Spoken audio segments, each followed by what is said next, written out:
Have you lost weight only to gain it right back after returning to your routine? Did your diet work for someone else but not you? Rockin' That ID Life helps you understand your genetic makeup to find a lifestyle that fits your needs. Together, you and RockinThatIDLife.com can focus on your health and meet your goals today. That's RockinThatIDLife.com. Center Ice Brewery is a proud sponsor of Let's Go Blues Radio. If you haven't heard, Center Ice Brewery beer is now exclusively available at beer stores around town, so make sure you pick some up on your next milk and eggs run. That's Center Ice Brewery. Please drink responsibly.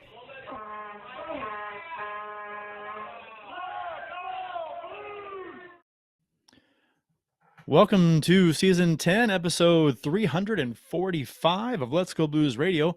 We are the often imitated, never duplicated, and just like Gillette, we are the best a man can get. We're the original St. Louis Blues hockey podcast. Special thanks to Rockin' That ID Life. Special. Rewind. Special. Welcome to Let's Go Blues Radio. All right, we'll mark this to be cut in the podcast.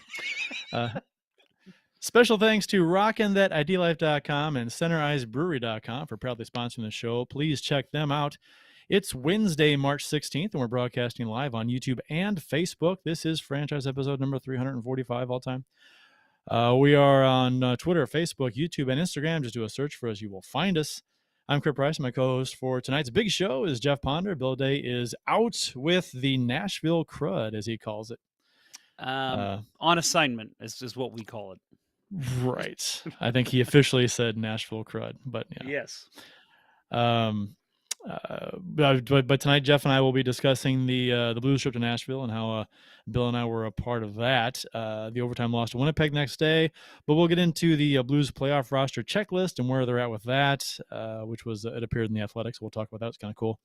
And trade rumors galore today, as the trade deadline is coming up on Monday. So there's a lot to talk about there, along with one of the big defensive rumored people that the Blues are interested in is now off the board. So that and much more on this episode of Let's Go Blues Radio. Jeff, how are you, sir? It's good to be back this week.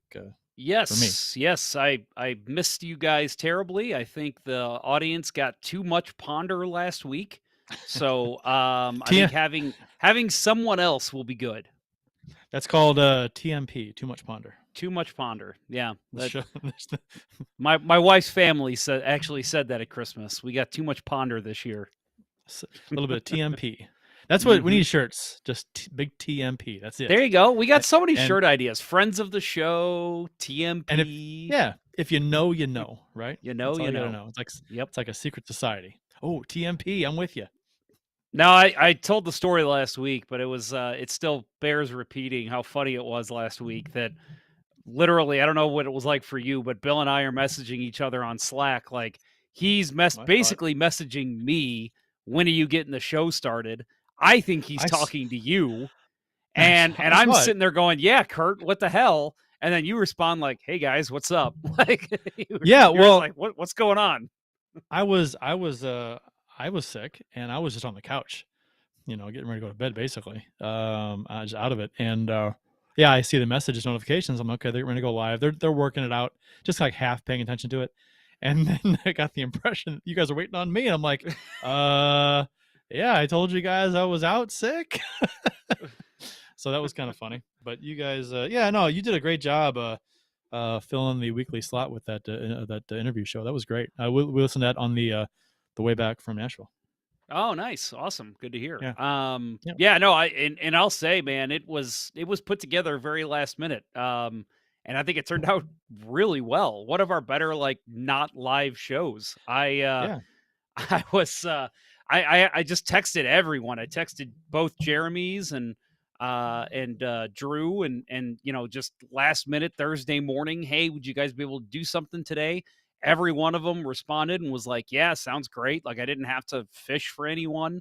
It's awesome. It just goes to show honestly, how awesome the hockey community is. We're always willing to help each other out because I kind of gave them the synopsis of what happened, and they're all like, "Oh yeah, we'd love to fill in for you." So it turned out to be pretty awesome, and hopefully some other Blues fans who joined you down in Nashville were able to listen on their way down there. Yeah, it was funny when we were down there. We got some messages from a few different folks who were down there. Didn't see them right away.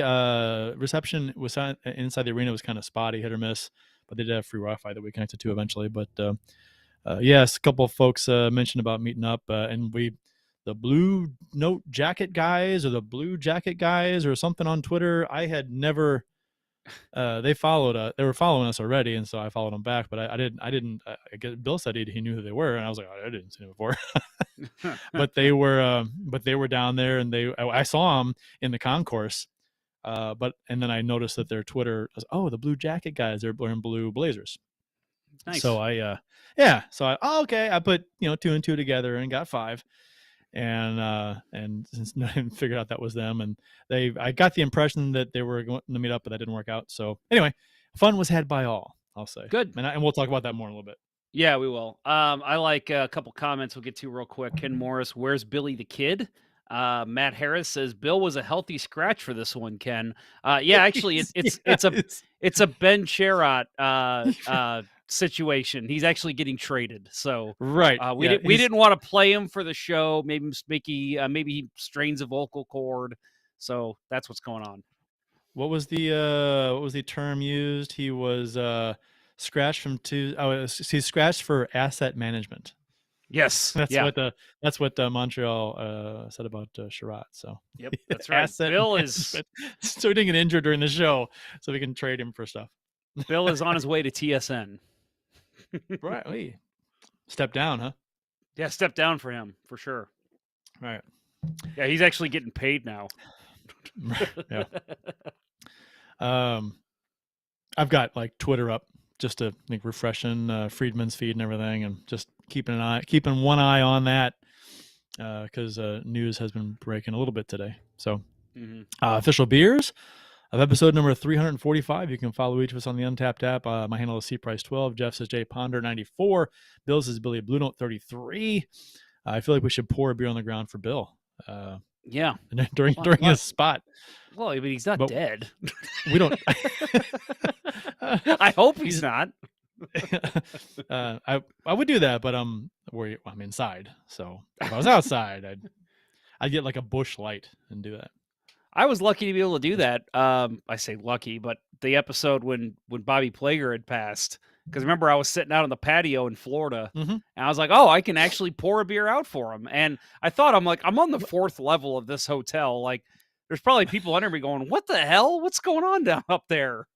Wasn't that the episode when you were?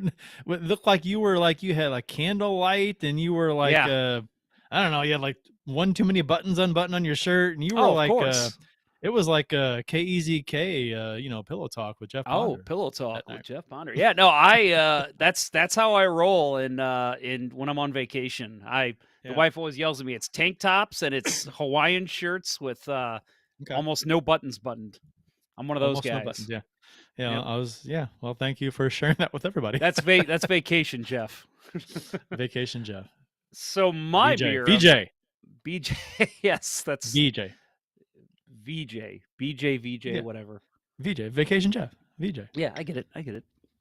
New nickname. Got it. The Vijay. The Vijay. The Vijay. So my beer tonight is actually one I don't think I've ever had on the show. Cake Eater from our friends over at Center Ice Brewery. Yeah. It is let's see, they got a description here. Stout brewed with milk. What'd you call me? Cake Eater. Stout brewed with milk sugar with added, oh my goodness, cacao nibs? Cacao. CACAO. Cacao nibs. Yeah. Caramel and pecans. So, yeah, good stuff. Well, and the artwork on that is beautiful. Yeah. Trying to get a good. The Cake Eater artwork is pretty cool. Yeah. Yeah. Good stuff. I'm a label appreciator of beers. Mm-hmm. If you ain't got a cool label, that hurts your presentation for me. If I haven't tried your beer yet, and you got a label, I may not buy your beer if I haven't had it yet. I might not try your beer. That's true. It's worth it. I'm a marketing slob. You know, I fall for all that stuff. If it's good marketing, if it's done well, hey, yes, I appreciate good marketing. I'm a visual guy. Me too. I'm with you. Where's my bottle? There it is. Mine is the a beer that was left here at my house. I am drinking Amy's Samuel Adams Cold Snap White Ale. If I can get the glare off that bottle. There we go. That's a good one. Kind. Yeah. Cold Snap. It's a it's a beer and it tastes good. So I'm gonna drink it. It's rare when I go to a restaurant and they have like the seasonal Sam Adams that I'll get. Not nothing against Sam Adams, just locally there's always something better to me. But when they have Cold Snap on tap, that's usually what I get. It's good stuff. I enjoy the Sam Adams Summer Lager. No, Schlafly Summer. Yeah, I like Sam Adams Summer, but I was thinking of Schlafly's when I said that.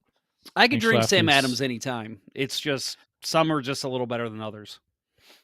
Is it Sam Adams pumpkin or a Hefeweizen or Oktoberfest? That's what it was. Yeah, Sam Adams Oktoberfest. Yeah. I'm a fan of that one too. That one's good. Yeah. So and the Porch Rocker. The Porch Rocker is good. Like that. Mm-hmm. So today in Blues history, courtesy of at STL Blues History Twitter account, March 16th, 2022. Is today's date. So March 16th, 1972. That would be 2 years before I was born and 23 years before Jeff was born. That's no. Wait, no, that's not correct. 72 years before you were born. I don't know. 72. That sounds right. Yeah. I don't know how old all my brothers are. I don't know how old you are. I'm sorry. I don't keep track of that stuff. I barely know how old I am. March 16th, 1972. 50 years ago today, the Afton Athletic Association announced that they would build a hockey rink, which in part would be led by Noel Picard. Which is, I didn't know that. That's pretty cool. Yeah, he actually built the whole thing by hand by himself. Yeah. He did it over a weekend. Walked uphill both ways, right? Yeah. In the snow to build that. Mm-hmm. Huh. Yeah, wore his snowshoes. It was great. Going to build this hockey rink there. Right over there. Oh yeah. Mm-hmm. Oh yeah, right over there. I'm talking like North Dakota accent. He's probably from Canada, isn't he? Oh yeah, he's very French. Very French Canadian. I'm not good with accents. My Australian ends up sounding British. All that good stuff. Why do I always sound like a leprechaun? You look like one. It's from a movie, my friend. So that's. I love you, man. Look like a leprechaun. I don't think I look like a leprechaun. I look more like a grizzly bear. Put a green hat on. Which in the gay community apparently is a good thing. To have a beard? To look like a bear. Oh yeah, well, because that would be you'd be a furry, right? I'd be a furry. Mm-hmm. Yeah. This is LGB radio, right? Right. Yeah, that's true. Oh, LGBT. Let's go Blues tonight. March 16th, 1991, the St. Louis Blues retire the jersey of Bernie Federko, number 24. A big night. Well deserved. Oh yeah, I mean, friend of the show. The first original Blue to make the Hall of Fame. Mm-hmm. So, March 16th, 1971, St. Louis Blues beat the Montreal Canadiens for the first time on home ice in 15 tries. Glenn Hall recorded his last NHL win, which was number 407, and Fran Huck set the Blues record for fastest goal started period at 9 seconds. Good old Fran Huck. Yeah, Fran Huck. You know, the Blues had their issues with Montreal early in their career. In the final. Most teams did. Most teams did. They were that expansion. Yeah. I would love to see the expansion 6. Their record against Montreal the first 4 or 5 seasons.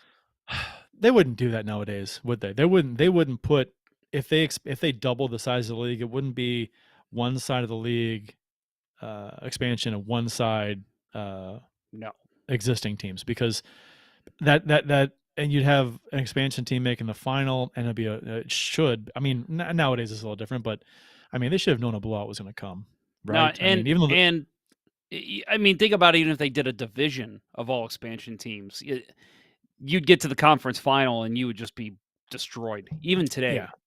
Yeah, with the I mean, exception of Vegas. I mean, look at Seattle. Seattle's fairly competitive, but they're nowhere near the top of the league. I've talked with guys who would hang out at bars around the old arena back in the early days. Some guys who had season tickets, and they would talk with Picard, and they come in after the games, and they would. I said one time after a game, Picard and some of the guys came in, and they were leaving town to go to the next game, wherever they were going, and they came in with a suitcase, and they said, "Fill it up with beer. We need to hydrate after the game." So they took a bunch of beer on the bus in a suitcase from the bar. But they said that they the Blues players told them stories about how Montreal players were very complimentary of the Blues during the final. Like the Blues, I mean, they were swept, but the Blues gave it everything. I mean, there were hard fought games like against the Montreal when they were swept 4-0, but it was like each game was close. Some went to overtime, and the Blues gave it everything. And I think, and the Montreal players were very complimentary of the Blues and how hard they made Montreal work to win that series. So even though it was a sweep, people see a sweep nowadays, and they think blowout. And I mean, it really wasn't. It was. I mean, every game was pretty close, and it was a hard fought game. The Blues played pretty well. They just didn't have the talent. Go over the hump. Ken Morris says he's our guy who knows a lot about players before you and I were born, Kurt. Fran Huck was a member of Canada's national hockey team. I've heard the name. Right? Yeah, I've heard the name, but I'll admit I know nothing of his hockey career. So that's interesting to know. Thank you. That is quite interesting. Ken Morris, our on-the-scene reporter. Yes. Matt Harris says, as the resident LGBT radio LGBT plus listener, I approve. So I'm really glad he approves of that. LGBT plus. Yeah. What else we got here in the comments? Sam Adams in Boston. Derek says the Sam Adams in Boston is almost separate entity from the mainstream stuff for anyone who visits Boston. Interesting. And also, yeah. And Ken Morris says, build a sports net for Jeff Merrick and Elliot Freeman.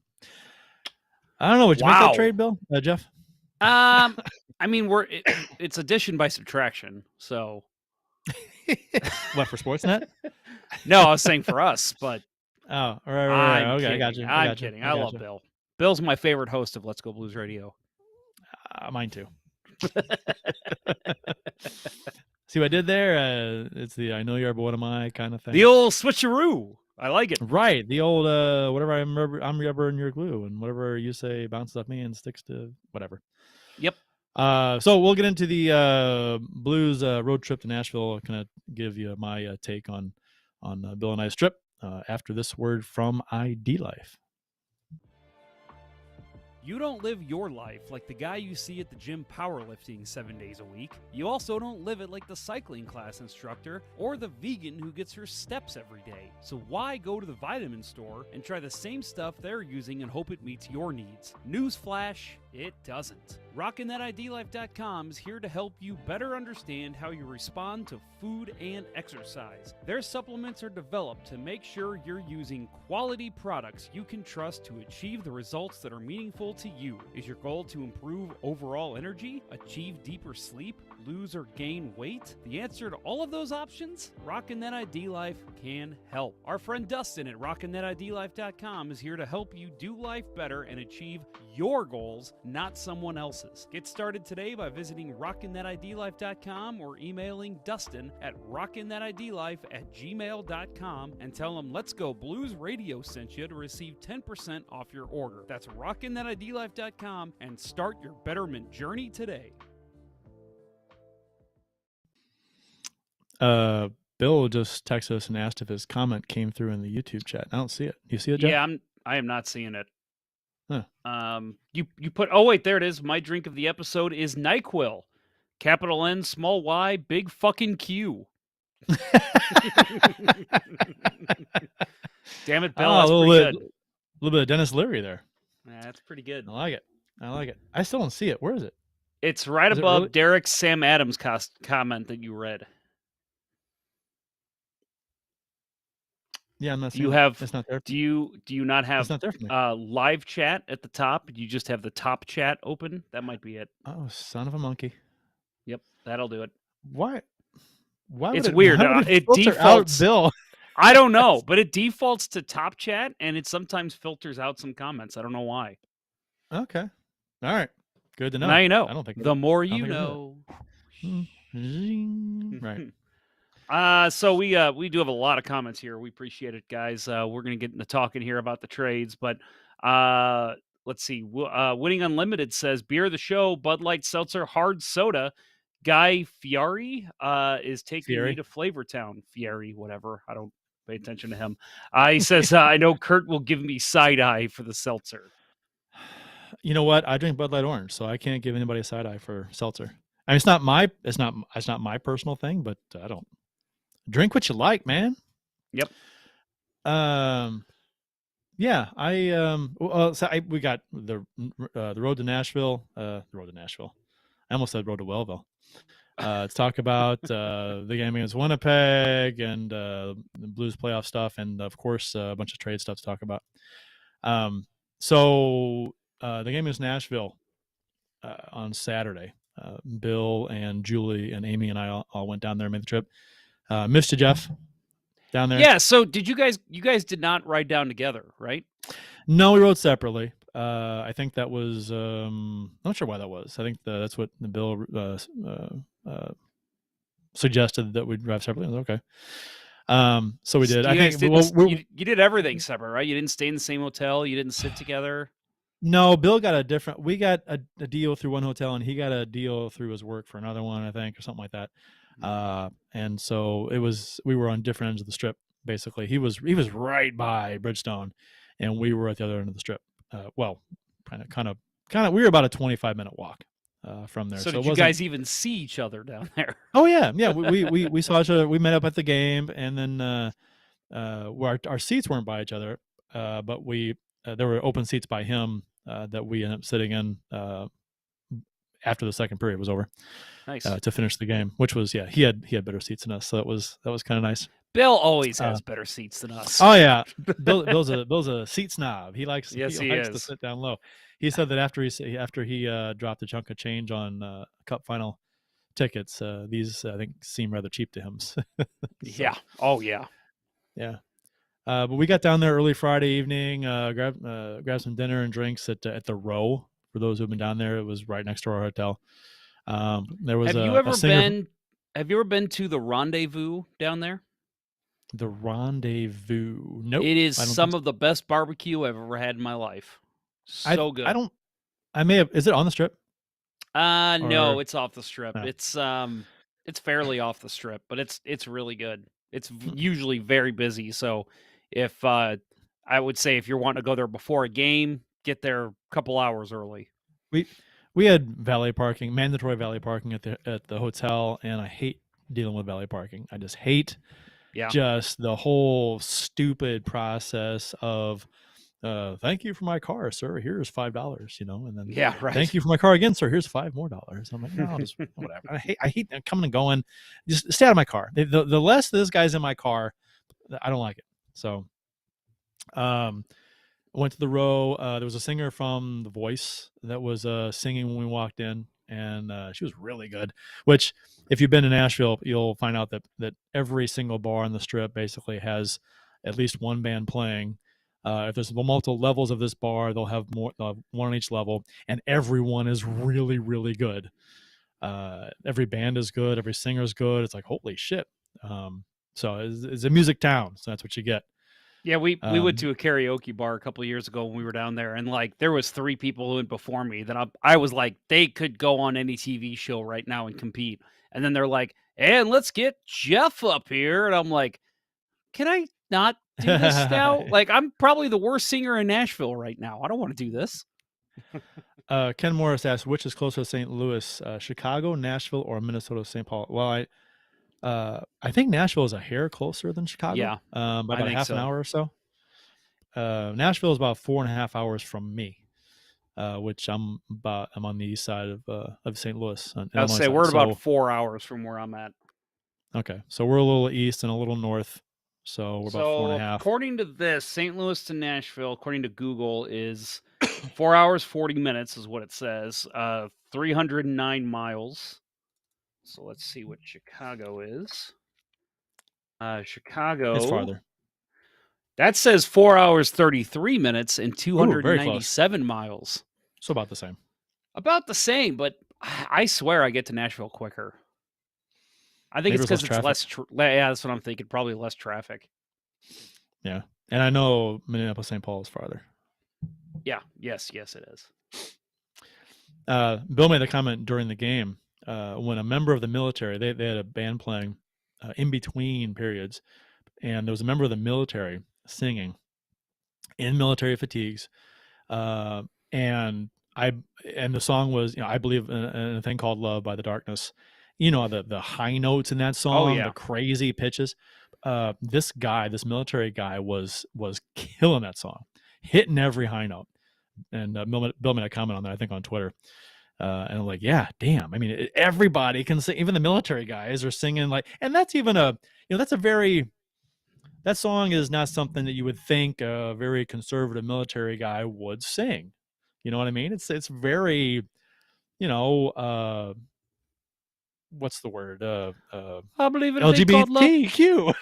Just listen to the rhythm of the heart. Yeah, but yeah, you almost got there. No, I didn't. But the morning of the game, we had an issue with the tickets. This was kind of crazy. I about 90 minutes before the game starts, we're getting ready to leave the hotel because we're gonna just walk over there. And I get a phone call, and I had Google call screener to screen it because it was a 1-833 number, and it was probably, I'll probably telemark or whatever. So I hit the button to call screen, and they hung up, and then they called right back, same number. And so I picked up, like, what's going on? Picked up and I said, hello. And then it was a foreign sounding voice, and I didn't really understand them too well. And I thought he said his name was Jennifer. So I thought it'd be funny to say, Jennifer, don't call here, and hang up. so I did, and called back. And I'm like, motherfucker. So I picked up, said hello. And then I made out he's from StubHub. And I'm like, oh, okay. I hadn't checked to see if my tickets were my account. I assumed they would have been, right? And he goes, yeah, Ticketmaster's having trouble transferring tickets at this time, and just want to make sure that you're able to get your tickets. Okay, so I checked my account. Nope, didn't have them in Ticketmaster. So I was like, okay, so they tried a couple things, and okay, so no, it didn't work. And so they go, okay, well, you might just have to wait a little while, maybe an hour, and they should be in your account, hopefully. And I said, hopefully. The game starts like an hour and 15 minutes. I said, I'm not waiting around for an hour.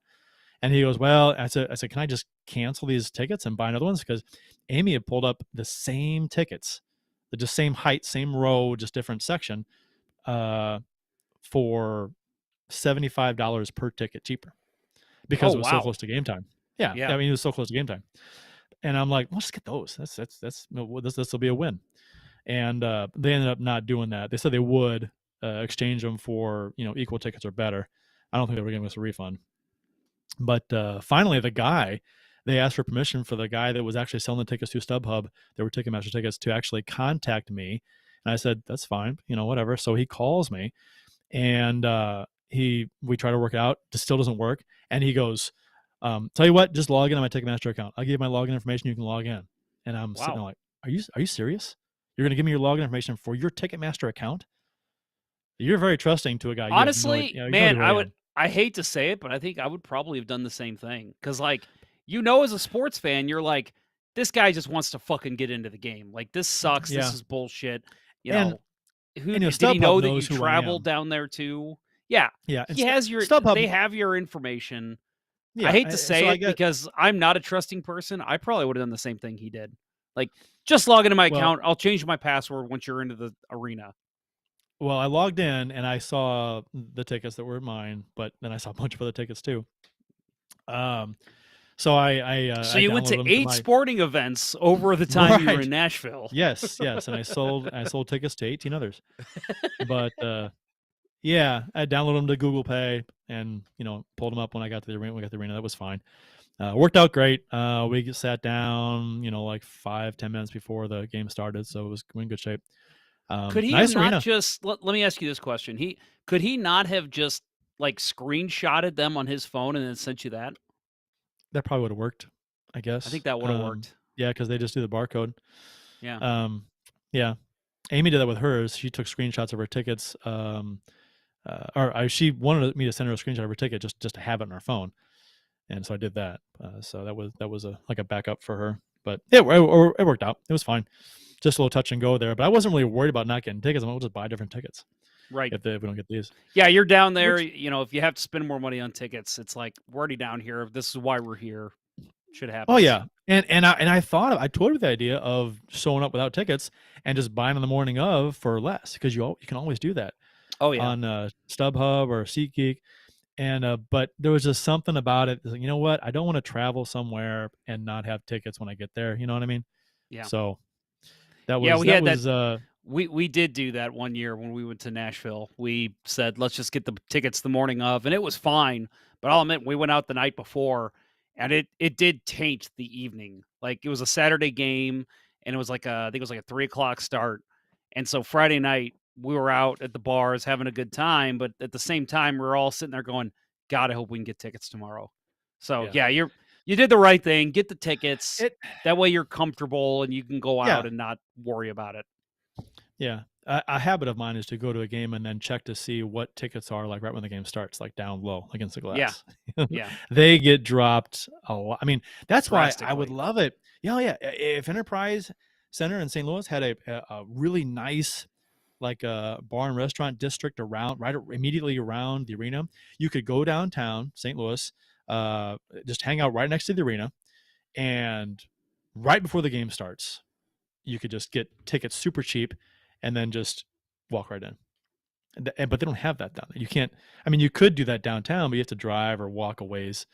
But that's something to think about, because there's always tickets available for dirt cheap right when the game starts or right before it starts. Oh my God. If So I gotta point out some stupidity I said earlier. Jesse Hill in the Facebook chat. Rendezvous is in Memphis. Yes, that's correct. so Rendezvous, it is a the little bit outside the great strip. barbecue spot. Yes, it's quite outside of the Nashville Strip. Yeah, not on, It is in you weren't wrong. Memphis. Wait, did That's you say it was in true. Nashville? Yeah. You said it was not on the strip, and I said it was right about outside that. the Strip. That's true. Right. Yeah, Rendezvous, if you're ever in Memphis, folks, even if just passing through, that is some of the best barbecue I've ever had in my life. Thank you, Jesse Hill. Yeah, and Bill chimed in and said Minnesota is closer to 10 hours from us, so quite a bit farther, almost twice, or about twice. So is this your first time at Bridgestone? This was I'd been to the Strip before. I've been there about 5 years ago. Nashville, had a great time there. But first time inside the arena, nice. Much like the concourse, much smaller, much more quaint than Enterprise. The ceiling is much lower, right? You can't. This Enterprise Center, the ceiling is cavernous, but Bridgestone, the ceiling is much lower, probably about like 12 foot tall. That's about it, 10 foot, 12 foot. But it's just much more. It's much more interesting. It's more cozy. It's more entertaining to look at. Right. You know, and I get the way that I view that is it's more. It feels when you're in the concourse more like a concert venue, right? Yeah. Because that's how all the places there in Nashville are. Yeah. It's just everything's interesting to look at. There's like light, like studio, like stage light scaffolding coming down with lights hanging off of them and stuff. Just interesting stuff. And Enterprise is lacking in that regard. That's one of the first things I noticed. And the lighting was dim. It wasn't like brightly lit, so it was just kind of cozy. And they do have. I asked this last week or 2 weeks ago if they had like a top shelf type area where you could, like, on one end of the arena was a counter, and you can kind of hang out and watch at the counter and stand and watch over the ice. And some people didn't know, but they do have one. It's huge. On one end of the arena, there's a long wraparound counter. That same thing as top shelf. Like, you go to the counter, you can just stand and watch the game, and it's much bigger than Enterprise's area though. But it was super crowded. There were so many people over there, and I'm like, nope, can't really watch the game from here. So that wasn't an option for us. I thought about that, just watching it from there. I enjoy standing watching a game. I get antsy, and I like to move around a little bit. Yeah, when I'm watching the game at home, yeah, I'm pacing. We got a little like walkway area, I guess, and it's got a little ledge on it, and so sometimes I'll literally just set whatever I'm drinking right there, and I'll just stand there for like the whole third period. So yeah, I hear you. So as far as the game goes, great fucking Well, game. well, well. Let me ask you, how were you treated by fans? Oh, great.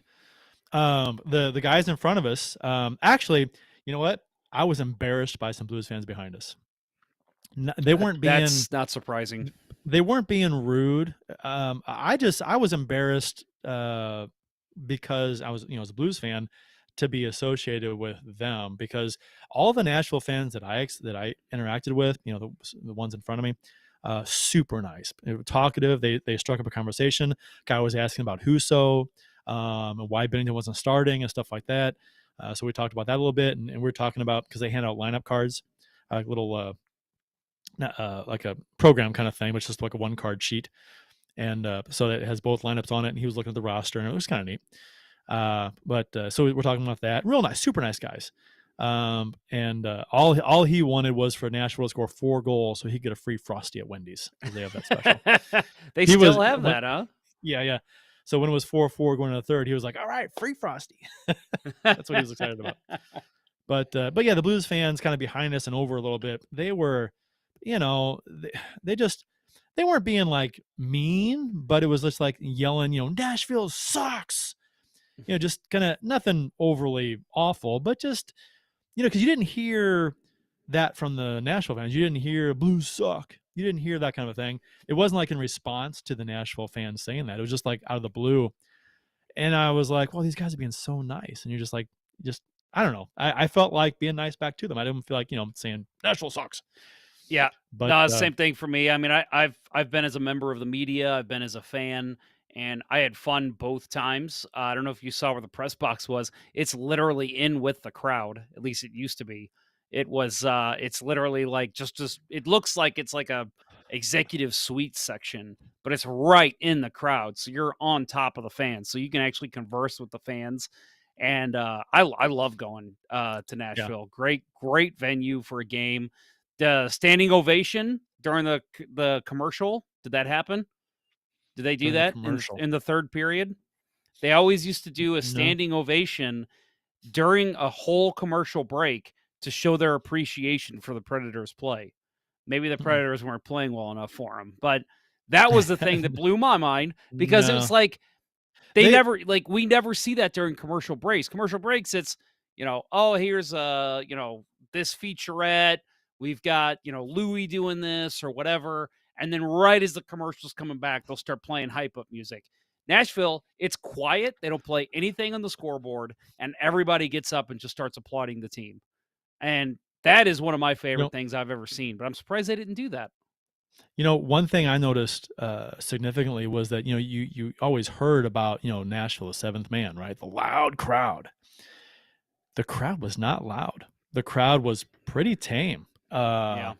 Uh, Deathly quiet for a while, especially when the Blues were up in the first period, which is expected. But even when the Predators started scoring some goals, and it was a good game, it was tight. Second period and third period, um, the crowd was quiet. There was nothing loud about Nashville's crowd whatsoever. Their Blues chants fans were were loud.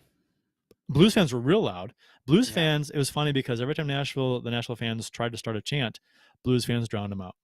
Yep. And with they do a "Let's Go Preds," and the "Let's Go Blues" right over the top, much louder.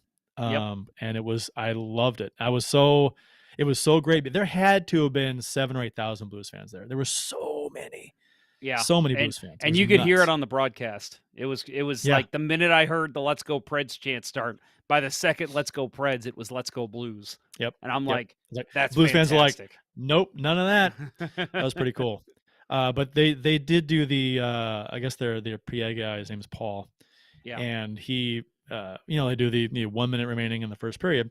So the fans go, and this is the first period, and the fan in front of me goes, just one guy, I heard him say real loud, "How much time is left in the period, Paul?" And then, of course, Paul says, "1 minute remaining in the first period." And the whole crowd goes, "Thanks, Paul." And then there's a delay about 2 or 3 seconds. And then in the distance, you hear a Blues fan say, "Paul sucks." That's pretty which just funny. made me laugh. It was just so. It wasn't like he wasn't yelling it. It was just like kind of a loud Paul sucks in the distance that I heard. It was just kind of funny that it made me laugh. But Comedic timing. the chants were so. I mean, if you think the chants are bad on TV, hearing them, actually seeing people and watching them, mouth these chants, they're 10 times worse because you Yeah. can actually see people saying these chants. And it's like, oh my God, real people actually say these things. It's so bad. These Yep. chants are so cheesy and so awful. It's just not good.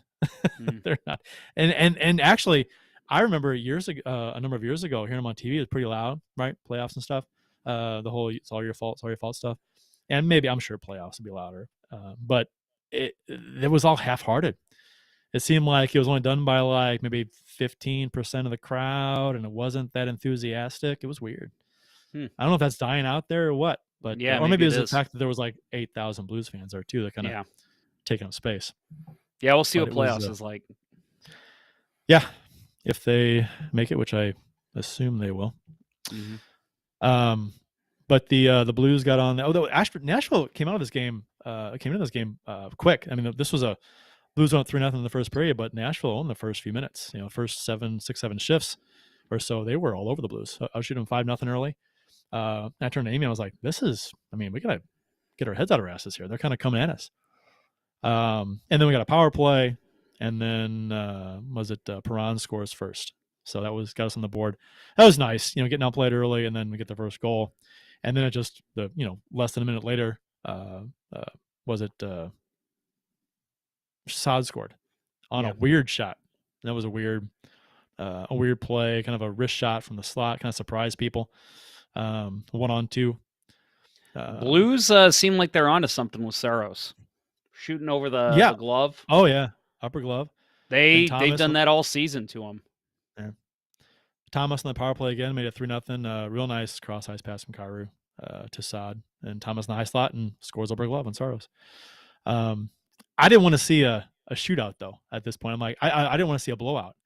I want to see the Blues win, but who wants to see like a 7-0 game? I don't want to see it. I mean, it's kind of neat, but I want to see it's not exciting. It loses its luster after a while, right? It's like, okay, this game's boring. I think I saw a 7-2 game there for the Blues once. And yeah, see, after a while, it's like, they score the 7th goal, and it's like, I don't want to cheer. I feel bad for the Predators fans. Yeah. I mean, I felt that way when the Blues scored their 7th goal when it was 7-4, the second empty netter. We stood up, we clapped, we celebrated, but it was like all half-hearted. It was like, okay, I mean, the game was over anyway, Yeah, so right. we'll tack on another one. But I mean, less than a minute after Thomas scored, and with a couple minutes to go in the period, then Nashville got on the board, and they played the like it, love it, want some more of it, which was I kind of like that actually for their goal song. I think I've said this on the show before, but like, it's funny because I will flat out tell you, I hate country music. I hate do it. too. I'm just not a fan. When I'm in Nashville, I actually enjoy hearing it. Like, I'll go to a bar and I'll hear it being played, and I'll even tap my foot and nod, bounce my head back and forth, be like, this isn't bad. And it's like it's part of being in the atmosphere of Nashville. It makes it a little more acceptable to listen to. It's live music too. Live music is a little different. You Yeah. kind of appreciate the talent that you're watching too, in person. Right. But to be honest, most of the bars and stuff, most of the songs we heard didn't play country. I mean, they played some country, but there was a mix. Rock. A lot of all the bands are taking requests from the crowd, and so and kid you not, after the game, I requested Gloria at 2 different bars, and neither band knew how to play it, and one of the band members goes, I've had that request a number of times, and every time you guys come to town, you want to play Gloria, and she goes, we will learn it for next year. Oh, nice. Okay. So yeah, it was. I mean, they were. Everybody was so great that we interacted with there. It was just a lot of fun. And I didn't see anything overly ridiculous from Blues fans as far as like gloating or like in your face bullshit. It was mostly just, proud to be from St. Louis. I'm proud to be a Blues fan and just happy we won. but it was all mostly good natured stuff. It wasn't really Yes, anything over one of my favorite annoying. one of my favorite things, and this was before the Blues Cup win, so maybe it's gotten a little more out of hand. Maybe we're bordering on Blackhawks fans. I hope not, but um, I know that one of my favorite things I ever saw was when I was literally walking into a bar right after the game ended, and I was walking in with about 5 or 6 other Blues fans walking in at the same time, and the guy, the lead singer, just finished up his song, and he goes, I just want to welcome all the St. Louisans down here today to watch the Blues and Predators game. And there was a big cheer. And then he goes, if you're from Nashville, buy these people a drink because they're paying your bills right now. And yeah, I was literally sitting at the bar, and this guy walks up. He just goes, hey man, I'm a big hockey fan. Buys me a drink. We strike up a conversation. I'm like, this is unbelievable. This is so nice. Like, that's not how it is in most cities. So yeah, I love going to Nashville for that reason. The bar went to immediately after the game was the Lucky Bastard Saloon, and it got pretty packed. There had to been 250 people in there, 300 people, something like that. It was a lot. But one of the band, they're in between songs, I said, okay, everybody, on the count of 3, yell out where you're from. 1, 2, 3, and overwhelmingly from St. Louis. Just the whole bar was yelled Nice. St. Louis. It was just like that's awesome. I mean, it's just I get it. It's a Saturday game, but so many St. Louis fans were there. I just can't stress that enough. That I mean, you go to Blues, and it was like a Cards Cubs game on the weekend in St. Louis. There's so many Cubs fans in St. Louis, right? It was the same thing. So it was just cool. It was fun to be part of the invasion that was on Saturday. Second period was about the opposite. 3 goals for Nashville, 1 for St. Louis. Tied 4-4 going into the third. Not going to spend a lot of time talking about this game, but that first line, that Forsberg, Duchesne, is it Johansson that's on that line with them, or is that? I believe he's on that line. I think so. That line is ridiculous. Yeah. Well, they are just and Duchesne, fucking ridiculous. Yeah, I mean they played well, and they had I think Duchesne had 2 goals. And he's got 31. I think it's 31 in the season, something like that. I'm sorry, I think it's Forsberg, Granlund, and Duchesne on that line. Okay, they are all right. Really good. Yeah. It was. I mean, so 4-4, third period. No scoring in the third until 2:38 left in the game when Thomas scored on what was a beautiful pass by Kyrou. Whole world thought he was shooting. Pass to Thomas, who was drifting away down low after he crossed in front of the goal, basically on a 2-on-1, and put it upper goal, bad angle. But it all started from Tarasenko's bank pass off the boards in his own zone to start the breakout, and then Kyrou's speed to catch up to the puck, and then create that 2-on-1, and then everybody was puck watching Kyrou as he kind of just held the toe drag, cut curl in front, and then just passed over to Thomas as he was forgotten about. Awesome. These games, our seats were right on the goal line. Bill seats, the ones that we kind of piggybacked on in the third commandeered period. I think is the proper word. The seats behind Bill's we were sitting right on the goal line behind Thomas when he scored. So we had an excellent view of his game-winning goal. That was sweet. Nice. Yeah, it's funny because we talk about the Zach Sanford goal in Game 7 against the Bruins being an NHL 20 goal at the time. For me, this was an NHL 22 goal. Come in on a 2-on-1, slide it across, guy one times it, top shelf, goalie has no chance. This was a great play. Like you said, Kyrou, this play develops 99 times out of 100. Goalie is still going to read that Kyrou's going to shoot. Just the way he sold that, it was, and plus you know the type of player he is. UC Saros knows who he is. He's a shooter. He's a sniper, and he's a dangler. So he's going to do what he can to get the shot on net. But then he just makes that perfect pass, and Thomas is right where he needs to be. Doesn't make the extra pass that we've bitched about this season. Just one times that beats Saros. No chance for Saros. Just a beautiful play all around. You know what, though? if Kairu's pass like goes off of a skate or something and doesn't get to Thomas, we're gonna bitch at Kairu for passing up a great scoring Why chance. did you shoot that? Come on, man. Yeah, I know, right? But he makes the All-star good my pass. ass. He makes the good pass. It's a great pass and a great finish by Thomas. So you celebrate it as a great play, right? But man, if you fuck that up, and if that pass doesn't get through, or if Thomas shoots wide or something, then it's like, oh, why didn't Kairu shoot that? Which has been the one of the big gripes about the Blues this season. If you gripe about two things, gripe about the defense, maybe Binnington's inconsistent play, and then passing up good shots, for the pass. So that was the right play though.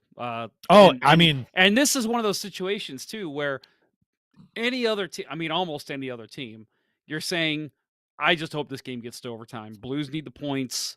But in this game, you can't say that because Nashville's chasing you in the standings. You have to get the win. 2:38 left in the game, and you're thinking, God damn it, this is going to overtime. And then that happens, and that just, I'm sure for you guys in the stands, was even more exciting. But me sitting on my couch with my son, I lost my shit. I was like, oh my God, I can't believe they just did that. Yeah. It was, and having the angle we had at it, we're right there. Got a great look at it. And I don't know. There's just something about celebrating, and I don't want to be a dick, but there's just something about celebrating your team's success in the face of the opposing fans. Yes. It's just the way it is, right? It just makes it that much more sweet for, not to be a dick, it's just sports, right? So, I made it that much more fun. And then, of course, the 2-minute goals by Falk and Falk. Perron and Falk. Yep. So, Blues are 2 for 3 on the power play. Nashville's 1 for 3. Both teams have 37 hits. Fun game. Fun game. The Blues came out. Fans came out. You know what's funny is we bitch about our Central Division rivals, teams we don't like. I've always said that Nashville's a team. It's not that I don't like them, because I feel like I have to not like them because they're in the division and they're good. But I don't know what it is. I actually don't hate Nashville. But I fucking love when the Blues beat them. And when the Blues lose to them, it's heartbreaking, just like they're a team that I hate. But I don't hate them. I actually, and I think it's because I've been in Nashville so many times that I appreciate their fan base and I appreciate the way they carry hockey down there. It's worked down there, unlike other southern cities, and I love it, and I'm all for it. So I want the Blues to beat the Predators every single time, but it's not like a hate I have for like the Blackhawks or even to a certain extent the Wild or the Jets. I hate them. I do. Strictly in a competitive sports sense, it's not personal against the fans because the Predators fans I met were great, but I hate the chanting. I want to shove those chants down their throats. Being a close, I don't know. I just they've had some good teams recently, so knocking us out in the playoffs. Was it in 15? Was it? When was it? 16, 17? 16. Whatever it was. 16. 16. I think. No, 16 you're right, 16. 16. 15 was Minnesota. Yeah, 16. Yeah, right. So that still bugs me. I'd love to get another crack at them in the playoffs as revenge for that. But mostly the chanting and the that's 90% of it is the fans chanting. I want to, and good for them for the help. I'm sure that's what a lot of fans feel, that creates a rivalry for whatever reason. It doesn't matter. They're division rivals and they're close, so it's and I think a lot of fans find Nashville's traditions annoying. They're a little unorthodox. I don't like the catfish being thrown on the ice. I don't like that. It's a copy off of the octopus. And stop, just stop it. I agree. So comments from our friend Bill Day, on assignment reporter for the St. Louis Blues from his couch. It was my first time to Bridgestone for a game. Was at the pro shop the day camp opened, the year they acquired Subban, but that was coincidence. And he also says, drunk idiots behind me did the all your fault chant, but for Russo, not Husso. And Oh, yeah. what Yeah, I yeah. told him on Twitter was, maybe they thought that was Rene Russo in that. Who knows? Winning Unlimited, St. Louis Is and wrong. I know he's wrong. He's St. wrong. Louis and Nashville have never met in the playoffs, so the rivalry is still really early, even though the Preds are 20 years old. They have met, my friend. 1 We year they lost met. four Ah, games to 2. We lost. winning unlimited is never wrong. So this No, feels especially so good. and this is a stat-oriented thing. I So mean, it's a everything you have said, winning unlimited ever, is now null. oh, and it's on the internet, so it's forever. It's forever. It's not going anywhere. Yeah, I think you can delete. Oh, You can delete your YouTube comments, can't you? I'm I should sure delete you it. can.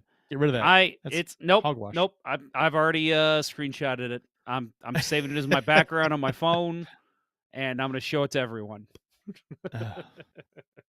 He feels shame, I'm sure. Mm-hmm. To the box, 2 minutes. Feel shame. Then go free. Yeah.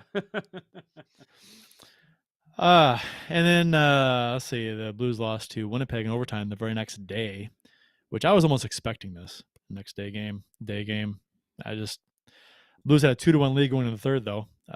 Couldn't come away with a W.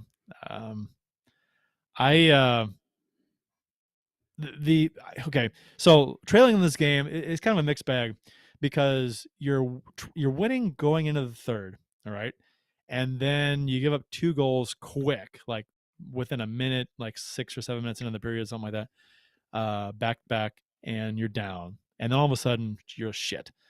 So and then Shen ties it with a couple minutes to go, right when they pulled the goalie, and so then you're like, okay, great, we can maybe get a point here at least. So you go from like being pissed off that you lost a chance at a win to being maybe a little happy that you got a point and a chance at a win. So it's kind of people say, shouldn't have lost this game, gave a third period lead, but then you tie it late. So I don't know where you sit Yeah, and on that issue. And I made the comment about the Nashville game, just get it to overtime. You don't want it in that game. Winnipeg is fairly significantly behind the Blues in the standings. So They're out. They're close. just getting a point in this game is actually pretty beneficial for the Blues, especially when they were down late in the third period. But yeah, I mean, the fact that they went into the third with a lead, they seemed like they had the momentum going in. Tarasenko gets his 20th. It's a big deal. Yeah, it just a heartbreaking. Yeah. So Tarasenko hit 20. Yeah. And your preseason I prediction. am an idiot. I'm an absolute idiot, folks. Fell short. Yeah. Yep. He might get like 25, 6, something like that. Who knows? He could. I said he would never score 20 again, and here we are. I'm trying to find my audio clip of Jim Carrey yelling, "You're an idiot," and I can't find it anywhere. I have it somewhere. I will pull it up at some point. So when you hear that, Kurt, just know I'm not talking to you. That's fine. You're an idiot. I have it. I mean, okay. So I hate 3-on-3 overtime now, and I had a little rant on Twitter about it. I think a lot of people agree with me. One person chimed out, how people are. Oh, just because your team lost. That fucking has nothing to do with my team losing. I don't know. I don't remember if you chimed in or not, Jeff. But where'd you go? I'm here. Okay, I'm plugging in my drive that has that audio clip. Okay, you went black. I was like, you bent over, you went black. I'm like, oh, you cut the power. Oh, I went black. Oh shit. Yeah, I don't know what happened. That. Oh no. Oh no. Oh no.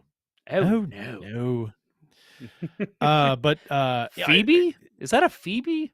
That is. Oh no. Yeah, that's Phoebe. No. Phoebe Buffet. Do you know what she changed her name to? In one episode? Banana Hammock. Princess Banana Hammock. What's the middle name? Oh, Princess. Oh my God, I can't remember. It's drawing a Consuela. blank. Princess Consuela. Banana Hammock. Banana Hammock.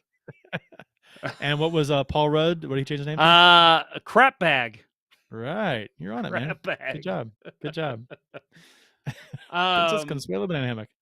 why is And this that not because showing up when now? he said, "Do you know what banana hammock is?" and she goes, "It's a funny word," and he goes, "No, it's a G-string," and she goes, "Oh no." Oh no. Anyway, 3-on-3 overtime, Jeff. I don't know if you agree with me or not. I hate it. I hate it now. I used to, like 3 years ago, I loved it. I was like, it's exciting, end-to-end action. It's fast paced. Now it is the opposite. It is slowed down. You got puck possession game. It's like you drift into the zone, you drift out of the zone. If you don't like what you see, you drift into the zone, no, back out of the zone, and you're essentially just almost like teasing the team to make a line change. And Right. God forbid if they do, boom, 2-on-1. Yeah, and I had mentioned oh, by the way, let me just make this comment really quick. Vladimir Tarasenko will never score 20 goals ever again as an NHL player.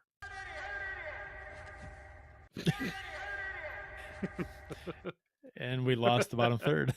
Oh no! Oh no, Oh you're an no! idiot. Oh no! Okay, here we go. There you go. Anyway, no, Yeah. my biggest problem with that with um 3-on-3 is what you said. It's the constant. I don't like what I see, so I'm going to bring it back. I've seen a lot of people, and I think we talked about this briefly last season because I started noticing this a lot last season. I think you did Mm-hmm. too. Yep. Um, is maybe they say once you're in the zone, you can't exit the zone. If you exit the zone on purpose, then referee blows the play dead, and we have a face off the blue line. Uh, Other I things get the I've sentiment. seen, basically, if you cross the red line, you're a penalty. It's a penalty. It's a delay of game penalty, which they normally don't cross the red line, but it does happen. How would There you are things determine? the I mean, that's a NHL could do to fix well. this, but It's judgmental though on whether it's on purpose or not. You know what I mean? How would you determine, like, you lose handle of the puck and it leaves the zone? Then is it on purpose or not? That's well, kind of then maybe this you make weird it a gray black area. and white, like the goalie lines behind the Basketball. net. I Oh, was gonna say basketball over and the back. goal. Yeah. You know, basketball's over and back. Doesn't Maybe matter. you just say it doesn't matter if it's an accident or not. You bring the puck forward, you bring it back, that's a penalty. Or it's They turnover. need to do something. I agree because 3-on-3's lost its muster. It, it I get that it's not going to be that fast-paced chance on chance kind of thing. It's never going to be that. But yeah, this constant just control the oh puck, wait for if one shot. We're not going to get it. Okay, let's go back again. if you It's lose the obnoxious. faceoff, if you lose the faceoff in overtime, you might not touch the puck for 2 minutes. Yeah. And Well, and that, how I many mean, times have we seen teams lose the opening faceoff and then never touch the puck, and then within 2 minutes the other team scores because they yeah. had puck possession the whole time. Yeah, it's something needs to be done with it, and I don't know if I have the perfect solution. I'm not sure if the over and back NBA rule it would fix it. I don't know if I'd like that. Have to see it in action to, but something needs to be done. I don't know. It's just bad now. It used to be so fun, and the teams have strategized the fun and excitement out of it, and now it's just boring. It's like what New It Jersey did to hockey in the '90s. They played a boring trap defense. It was just Yeah, they screwed up the game. it's gotten to a point where pretty much if the other team has the puck, you can't make a line change. Like you That need to makes it keep hard. your Yeah, guys out until you get puck possession back. yeah, And that sucks. I mean, because again, it's 3-on-3. There's a lot of ice to cover in 3-on-3. If you're basically saying, "Hey, team, we're not making a line change until you get puck possession," that might be a 3-minute shift. That might be the entire overtime. Your guys are going to be exhausted. They're going to be puking on the yeah. bench. So I don't know what the answer is, but yeah, they need to do something. They need to I, add some kind of rule to keep play going. Yeah, and to stop this whole back and forth bullshit, leave the zone, in the zone, leave the zone, in the zone, just coasting around. It's like, come on. It's like you're just waiting for the team to make a mistake or make a line change, and then they try and pounce, and it's predictable. It's boring and predictable, and it sucks. Yep. Blues fan And reacts. Hey, welcome to the chat. Blues fan reacts. BFR. He says take away the overtime loss point. yeah, I get that sentiment too. That would make teams try a little harder to push, but at the same time, I think think that'd you're make it still going to worse. get the same puck possession There's more. problems. There's more at stake. There's more at stake in overtime. If you stay 3-on-3 and take away the OTL point, and then there's 2 points on the line in overtime, and I think teams are going to make it even worse. They're going to play even more of a keep away style. Just hold on to it for the perfect shot kind of opportunity. Maybe, you know what I mean. They don't want to give the puck up even more so. Then maybe. Yeah.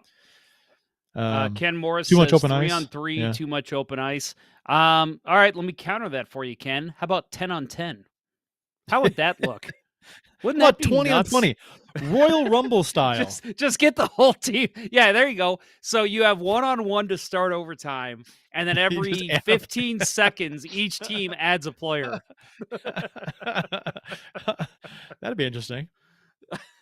Sounds like a skills competition thing they'd try. That would be fun to watch. I'd be interested in that. Not for regular season, for like an all-star game event. That could be fun. Blues fan react says, I got it. If you don't have 3 shots on goal in overtime and you lose, you don't get the OTL point. Well, that's the opposite of what you want, right? Because then you're going to have one team holding the puck the entire time. Yeah, that's Why true. would you even get up? Why would you even try to shoot? Yeah, I agree. You get 3 shots on goal and you just hold it. Right, get 3 shots and hold it. Yeah, and make the overtimes 10 minutes. I wouldn't be against that. But I think you make it 4-on-4 maybe. Yeah, 10 minutes 4-on-4. Ken Morris says 4-on-4. I agree. I liked the idea they were pitching it. I could be wrong here. It might have been Steve Yzerman that came up with it. You do 10-minute overtimes, 5 minutes 4-on-4, 5 minutes 3-on-3. That was my idea back when they first went to 3-on-3. I said no, they should do 10 minutes. That's exactly what Yzerman said. 10 minutes 4-on-4, then 10 minutes 3-on-3, or 10 minutes 5-on-5, then 4-on-4. I don't know. It was something like that, but yeah, like that. I think you add something like an element like that. I think maybe things change. Yeah, maybe. I don't know. They need to play with it, test it out in some lower level leagues, and see how it goes. Because if teams can't figure out a way to beat this, it's, and I don't know how you would. You're playing keep away basically with 3 players. What are you going to do? I don't know. It's just kind of lame, in my opinion. Jets outshot, and of course, Jets win overtime. Pierre-Luc Dubois scores on the 2-on-1. Shocker. In overtime when the Blues made a change and they came up the ice. Jets outshot the Blues 37-31. Blues for 1 for 2 in the power play. Jets were 0 for 2 and had 14 penalty minutes. The Blues 4. So I think after the break, we're going to get into the Blues playoff checklist that was posted in The Athletic, which I thought was pretty interesting.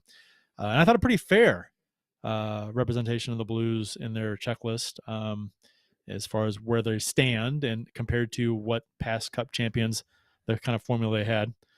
So we'll look at that. And then we'll look at some trade rumors too after this message from Center Ice Brewery. Do you like hockey? No, of course you do. Do you like beer? Of course you do. Are you 21? Let's hope so. If you answered yes to all of those questions, run on down to your local beer distributor and pick up a 2-4 of Old Arena Lager, the Beauty IPA, or any other delicious hockey-themed beer from Center Ice Brewery. That's right, Center Ice Brewery beer is available at various beer stores around town, so check around for the one closest to you. That's Center Ice Brewery. Let's go Blues!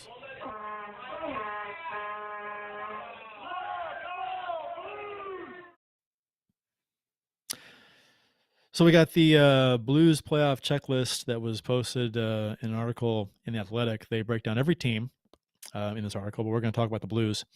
And they kind of rate them against the top the last 10 years, the traditional formula that makes up a Stanley Cup champion. This is an article by Shaina Goldman and Dom Lustition. I have a hard time saying his last name. But it's based on a decade of championship rosters from the 2010s. There are 10 common elements to look for when crafting a team worthy of contending, and those elements are an elite first-line center that's among the very best players in the world, an elite first-line winger to support the elite center, 2 other top-line wingers on each of the top 2 lines, a top-line center to play behind the elite center, 2 more top 6 forwards for depth in the middle 6, an elite number 1 defenseman, a second number 1 defenseman to play behind him, a top pairing defenseman to help anchor a strong second pair with the number 2, another top pairing caliber defender to crush soft minutes off on the third pair, and a top 10 caliber starting goaltender. So, and they gave different ratings here: gold check marks, black check marks, gray check marks, and a red X. The gold check mark means they exceed expectations of the requirements. Black check mark means they're right on. Gray check mark means they're passable, but could be better, but below average related to the average cup winner. And a red X means it's a hole in the lineup, below acceptable range from the average cup winner. So the Blues, I thought they ranked pretty fairly. We got a red X on Ryan O'Reilly, and I think a lot of you would be like, "What? Ryan O'Reilly? He's our number 1 guy. He's the MVP, the playoff MVP from 2019." But I think it's fair. He's just shy of the great check mark that you want to at least get to. But like I said, he is the MVP from 2019, so we know he has that in him. So I'm not too concerned about the red X by O'Reilly, to be honest. I think that's something that is it's not a concern. But Kyrou gets the black check mark. He's spot on. Falk gets the gray check mark for elite defenseman. Kyrou was the elite winger. Ville Husso gets the gold check mark for a goaltender, which is interesting. Which I mean, we understand, right? He's been fantastic this season, but he gets the gold check mark. So exceeding expectations. So that begs the question too. Come playoff time, who do you see? Husso or Bennington? Robert Thomas gets the black check mark for top line center. Bushnevich gets the yellow check mark for top line winger. Perron is a top line winger, gray check mark. Torrey Krug, number 1 defenseman, gray check mark. Top 6 forward, Tarasenko, gold. Braden Shen, top 6 forward, gold. Colton Parayko gets the red X, deservedly so this season, even though he's been better this year than last. And he's gotten better as the seasons went on. I think he's been better lately. I think a lot of people would probably agree with that. And Mikkola gets the red X, even though he's filled in nicely at times this season on the top line after Scandella couldn't cut it up there. So, and Jeff will be joining us shortly to kind of weigh in on this. But I think this is fair. I think this just goes to show you that the Blues do need the top 4 defensemen, top line defenseman almost, in this trade deadline to really bolster their lineup and to give this team, I think, a legit shot amongst the pundits against Colorado, depending, of course, on what Colorado does. Jeff, welcome back, sir. Oh, hello. Just ran down the checklist here, and right. I thought it was pretty fair. I thought it was pretty fair. So yeah, I agree. What are your thoughts on this? And I'll say, like you mentioned, the O'Reilly red X. Yeah, and here's the thing to take into account here. They're looking at this and they're saying, here's all the positions you need, and this is judging off this season. We've seen players turn their game to a different level come playoff time. And I think we saw that. I think O'Reilly played great in 2019, that season. I thought he was the Blues' best player all season long.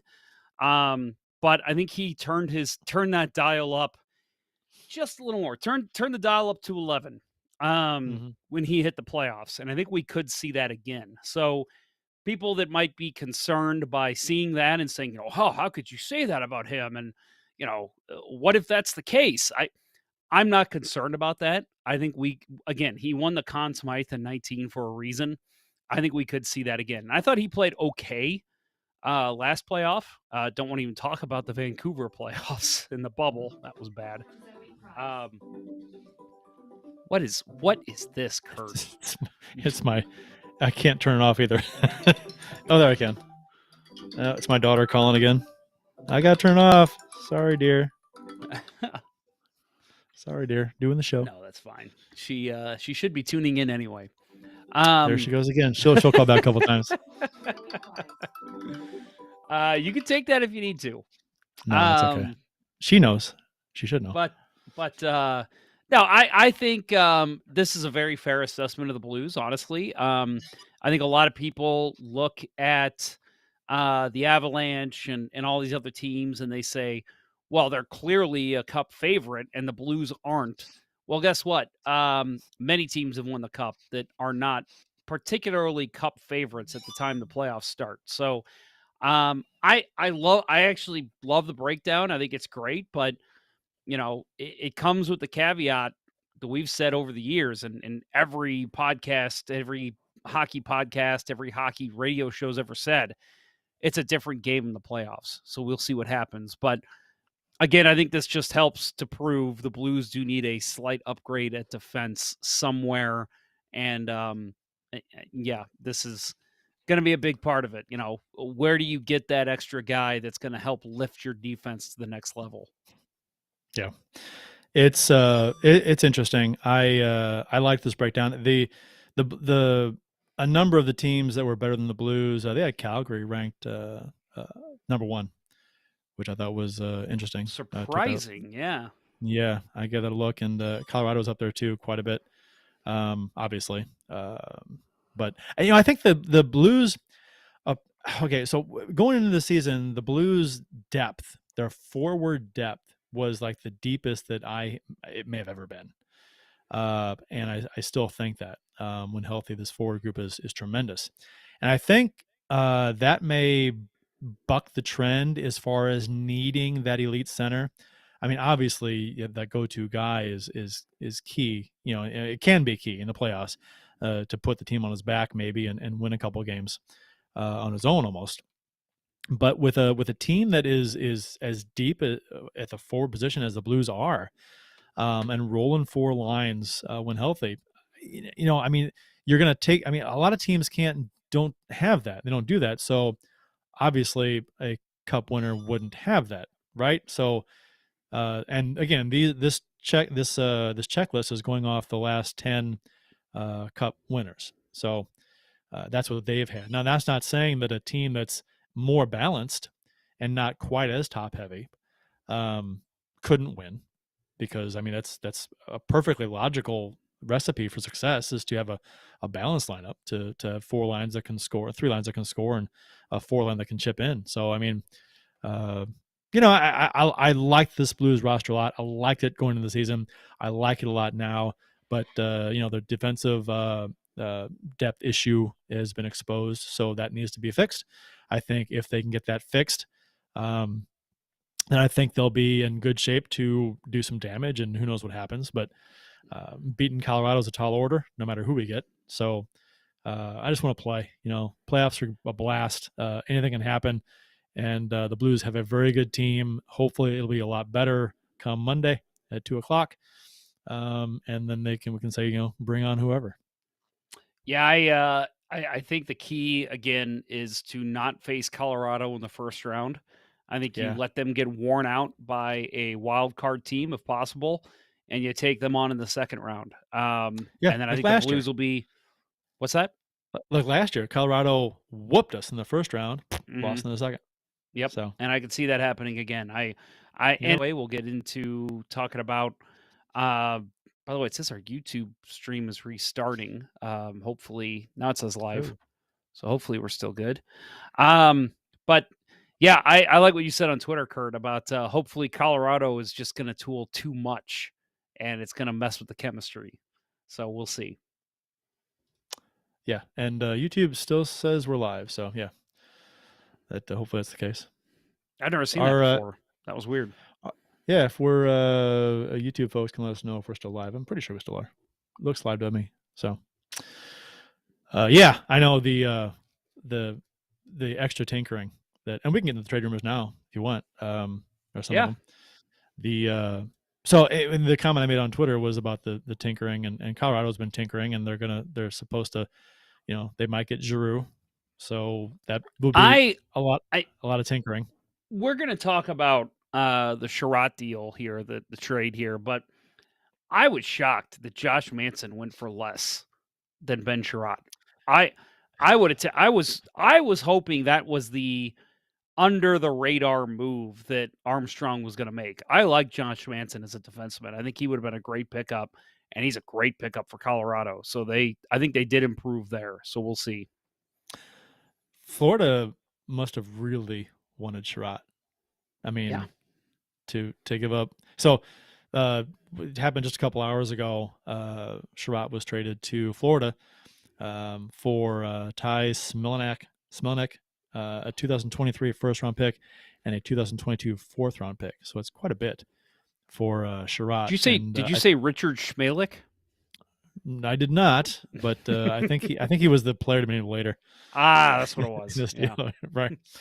Sherratt was scratched from Tuesday's game for asset management to protect him from injury, like what happened to Chikrin in Arizona, I guess. But he was hurt a few games ago, and I doubt they would have scratched him for this many games. But yeah, with as far as Chikrin goes, that's gotta hurt his value.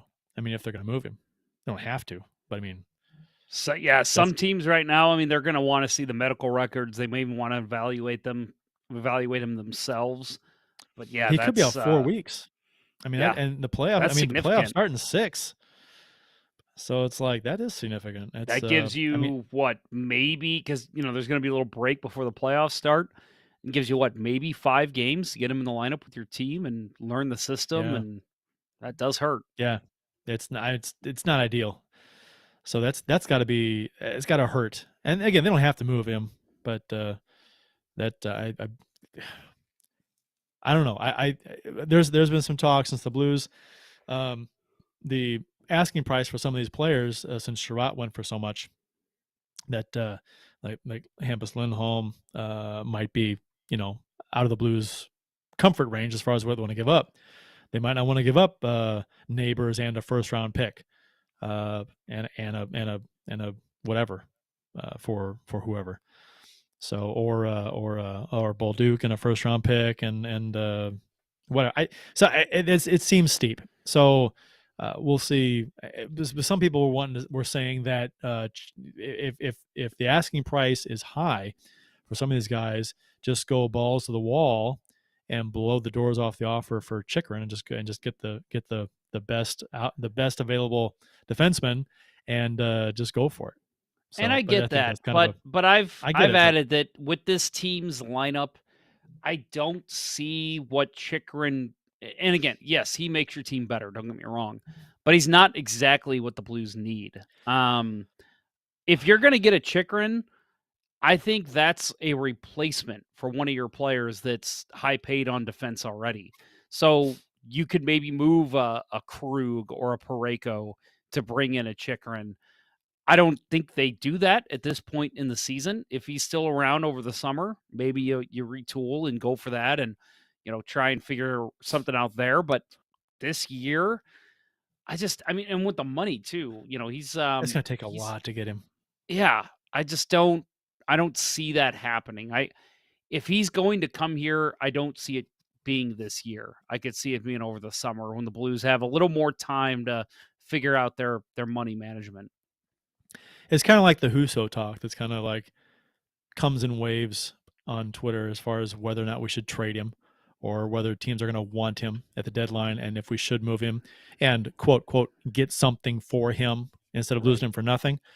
And again, Armstrong has said before, if you don't trade a player that's a UFA in the offseason that you might not resign, you're not losing him for nothing. You're getting hopefully a couple months of service out of him. Right. 3 months of service out of him. If you have a deep playoff run, that's what you're getting out of him. So you're not losing him for nothing. You're still getting performance from him after the deadline. So, well, that's why I love the approach that the Blue Jackets took a couple of years ago when, it was all but assured that they were going to trade Panarin and Bobrovsky because they were not going to re-sign in Columbus. So what did they do? They went out and they got more guys that, they got Duchesne and they got, who was the other guy they got from Ottawa? They got somebody else, Ryan Dzingel. Pretty much knew all those guys were not going to re-sign in Columbus, but they went out and did it anyway because they said, it's not that we're losing them for nothing. We're making a playoff run this year. So we're going to go all in. And I like that idea. So, yeah, maybe you do lose Husso in the offseason, but right now, he's your better goalie. So you don't want to get rid of him so you can use him in the playoffs. Yeah, and that's my I don't think, first of all, I've gone back and forth with people on Twitter with this. I don't, people seem to think, and maybe somebody will give him some kind of crazy, stupid offer, but I doubt it. I don't think any team is going to blow the doors off with an offer at the trade deadline for Husso. I don't think any team is going to offer him $4.5 million in the offseason to be their goalie. He's got, right now he has 41 games played in the NHL. That's it. 41. So who was Rangers goalie who Cam left? Talbot? What? Talbot. Yeah. Cam Talbot is his career path, is a good example. He didn't sign his first big contract. He had a really good season and a half, 2 seasons in New York before signing his first big contract. And his first big contract was $3.5 million. And that was after 2 good years in New York.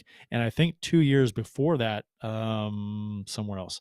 But so he had like 150 some odd games, 175 some odd games in the NHL when he signed his $3.5 million contract.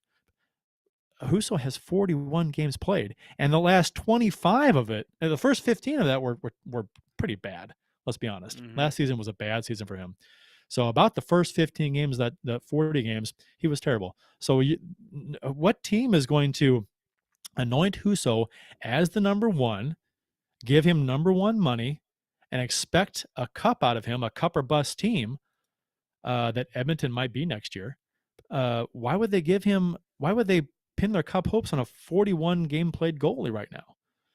I don't understand that. I get a team like Edmonton wanting him because that would be is a young goalie, good goalie, their team. But in addition to a veteran, in addition to somebody else that they could have on their roster, but putting all your cup hopes for a cup or bust team on a goalie with 41 games played, I don't see it.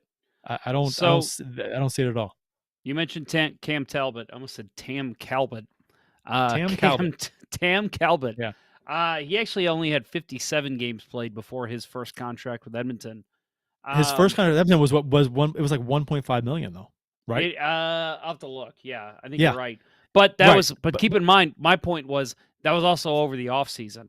That wasn't acquiring him at the trade deadline and saying, well, okay, let's hope this guy can do something for us. So like but it was a summer acquisition. His breakout season, his good season that got him that like Husso's having now, was in New York. And after that stint in New York, that's when he signed his big contract. And his big contract was $3.5 million. All right, let me look here. So right. Let's see, contract history. Okay, so let's see, what year is that? No. Yeah. Here we go. Signed, Cam Talbot, entry level. 2012, 2013, he signed a 1 year. That was 10-11 was 665 cap hit through 11-12. Then in 12-13, he was 550. In 13-14, 562. And then in 15-16, 1.45. That was with the Rangers. Yeah. And that was 1 season in New York. And he had a good year that year. And the year before that, I think, in New York. Yeah. And then that's when he signed up. Okay, it's 4.1 in Edmonton. So that's when it was. So he Yeah, had 3 years, 12.5. But also keep in mind that was also signed by Peter Chiarelli. and that was he had already had 4 years in the league, 4 seasons in Yeah. the league. Which, if I look up his stats, he had more than 50 games played when he signed in Edmonton. Jeff, he had way more than that. His career stats show he played 2 years with the Rangers, 21 games in the first year, and then 36 in the second year. He was with the Rangers in 12-13. He was with them for 12-13, But I don't think 13-14, he 14-15. played. I don't think he played with them. I think he was playing Hold for on. their minor league team, I looked Abbotsford. this up just the other day. Was it? Maybe did I completely did I completely I'm looking at misread the stats? NHL.com. His first year, it says, was 13-14. Right, hold on, because I looked up the other night, and if I completely misread it, so in New York, 57 games played in New York, and in Edmonton, he had 227 games played. Did he sign it? Did he play? He played in Edmonton before his first contract, though. He had 2 years in Edmonton before he signed his first contract, didn't he? I don't think so. Yeah. Let me see. Hold on. 13-14 was his first year. His first year according with to games Cap played. Friendly, his first contract 13, 14, with 15, Edmonton was the 3-year, $12.5 million contract. 16-17 was his $4.1 million contract. Yeah. 15-16 was his 1.4. Yeah, and that was signed by the Rangers. Right. So in 16-17, that's when he got paid. And he had over 100. He had 56. He had 113 games played. Was that a when he signed sign? his It first must have been a contract. sign and trade, right? Because I don't know. 2015-16, he signed his deal with the Rangers, but in 15-16, he played with the Oilers. There was no games with the Rangers played. So that must have been a sign and trade. He had 113 games played when he signed his first big contract for 4.1. So that's the number I was getting. Not 125. It was 113. So it's I get your point, though. Over twice as many games, almost twice as much experience as Husso, and he had 2 years of really good play, which he was in 14-15 and 15-16. He had 3 years. Hell, he was in 2 years in New York were fantastic, and his first year in Edmonton was really good. Not as good as in New York, though. So yeah, he signed that deal. I just to clear this up, he signed that deal with the Rangers on December 20th, 2014, and then he was traded on June 27th, 2015. So he was signed during the season the year before, then traded that summer. And then he finished out that contract, which was the next season, and then signed a new contract for the 16-17 season, which was $4.1 million, which was after he had 113 games in the NHL and had 3 really good seasons, 2 really, really good, and 1 pretty darn good. Yeah. So agree. That's so much more experience. That's my point is so much more experience than Husso at a high level, and that's and 4.1 is the contract he got. So, and people are thinking that Husso is going to get, that kind of contract from somebody this offseason. I don't know. Maybe Edmonton throws it at him, but I don't know. I mean, it's certainly possible. Teams have shown before that they don't learn from their mistakes, and they will throw money at a player who pretty much is not deserving. I mean, Matt Bolesky comes to mind. David Backes comes to mind. Anything's possible. Yeah, but I agree with you. I don't see them like a team looking at Husso and saying, well, he was great last year with a bad Blues defense. Let's give him $5 million. I don't think that's going to happen. That's ridiculous. And I see, honestly, before I see that, I see Doug Armstrong re-signing him for another year. That JR said on when you interviewed him last show, Rutherford, friend of the show, he said, don't be surprised, and I'm in the same boat. Don't be surprised if Armstrong makes a run at signing Husso this offseason. I've been saying that. I said, I think Armstrong would rather have Husso, and I think Husso can be had for 2 3/4, next season, this offseason. I think that's a perfectly reasonable, probably more than what he actually has earned so far, based on his experience so far. I mean, and I'm not trying to knock Husso by any means. He's been fantastic. He's been really good. It's just the problem is the sample size is so small still. He hasn't played a full season yet. And he's not a number one, no playoff experience. I mean, it could be one of those things where, people are judging their hometown talent, like overvaluing, like we overvalue our prospects. We overvalue our draft picks. We overvalue everything we have. Can't give up so-and-so for so-and-so because he's just too valuable here. Ty Ratty, right? Yes. Jonas Junlund. Not comparing Husso to Ty Ratty at all. No. But still, my point stands. I stand by that. I just don't see. And I mean, teams don't want him. Team Edmonton said they want him. Teams said they would like him, and I get it because he's good. He's a good young goalie. He's cheap. Well, he should be cheaper right now. He's young. So, but I get people wanting him, but I don't see the big numbers that people are saying it's going to happen. Not yet. Not yet. No. He's got to earn it. So let's talk about what do you want, Kurt, for this trade deadline? Is there a player that's really size it up for you? Is there a just, obviously we all know what the need is, but is there anything you're seeing? I've said before, and his name just doesn't come up that much at all. But doesn't mean anything because you've seen players get moved that haven't been rumored to be on the block or anything, or rumored in deals and trade rumors. But I want Mayfield. That's who I want. That's the guy, and not just because he's a hometown guy. That's just like the cool factor of it. He's a good, solid, stay at home, tough, big defenseman, and I think that's what the Blues, that he is like the perfect fit for this defense. I think that's what would fit in nicely because I think this defense gets pushed around a little bit. People, there's some talk that some people want to bring Edmondson back, but there's also talk that Montreal wants him, maybe as their captain next year. Somebody said that, rumored online. So that's interesting. But he just returned to the lineup too. He's been out all season with a back injury. Yeah. So I don't even think he's probably not worth the risk necessarily if you're going to plug him in for a playoff run, hopefully a long one. You never know how that's going to go. I want Mayfield, but of guys who've been talked about, Lindholm, it's kind of expensive probably now at this point with what Sherratt went for. Yep. Got to give up maybe a first and second round pick, and well, you got to unload Scandella in one of these deals. You got to free up salary to pay for some of these guys, because Scandella's got to be part of it, and maybe ask them. So you're gonna have to give up something extra for them to take a salary dump, and you probably have to give up something extra possibly to have them retain salary on the player you acquire. So you're gonna have to give a lot to get up, and plus if is a good player, you got to give up something for that too.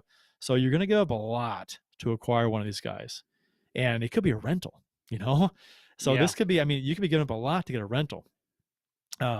First, second round pick, Scandella and Neighbors. It's like, Jesus. That's a lot. Or would you first round picks, Scandella and Neighbors? That's a lot. For me, Provorov's a guy who, same team as Lindholm, same lefty, both lefties. Excuse me. He's been mentioned a little bit, but. Well, Provorov's with the Flyers. Same team as Sanheim. That's which we're talking about next. Yeah. Yeah, Travis Sanheim. I'll tell you what, that's the guy that I would love to have is Travis Sanheim. But again, with the money, I don't see that working. Well, you got to lose Scandella's salary. You'd have to lose Scandella's salary and more. Maybe you can put Bozak on LTIR until the season ends, but still, I think you still have to give up more money. He's making 4.6. So you need like $1.5 million still. Yeah, but hey, you need to figure out something. There's this $750K that Bozak could get on LTIR and then come back in the playoffs. Yeah, because he's out for 4 weeks. For at least 4 weeks, they say, maybe. I would love to see people bitch about that. Like, oh, they won the cup with Bozak and he came back at $750K over the cap.